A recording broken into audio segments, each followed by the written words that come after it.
Qırmızı rəng haqqında miflər. Qırmızı çox az insana yaraşır. Əksər hallarda problem rəngin özündə deyil, onun tonundadır. Qırmızının müxtəlif çalarları var. İsti, soyuq, parlaq, dərin, sönük, gilə meyvə tonlu, pomidor qırmızısı rəngi, şərab rəngi.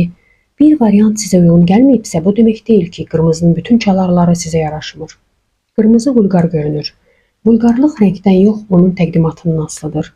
Eyni qırmızı həm çox zərif, sakit, həm də ciddi görünə bilər. Burada əsas rolu kəsim, parça, uzunluq və ümumi stil oynayır. Qırmızını kombin etmək çətindir.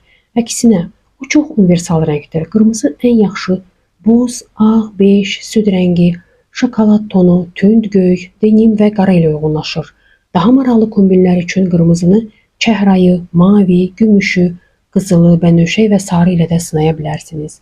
Qırmızı həmişə kök göstərir və bütün diqqəti özünə çəkir. Bəli, qırmızı diqqət çəkir, amma bu onu təhlükəli etmir. Əgər geyimin mərkəzində olmasını istəmirsinizsə, daha sakit ton, mat fakturaya və ya kiçik rəng payı seçin.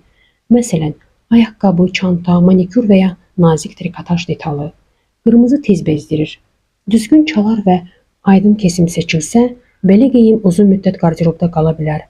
Xüsusilə də bu ultra trend model yox, baza parçadırsa kardigan, ayaqqabı, çanta, sviter və ya köynək.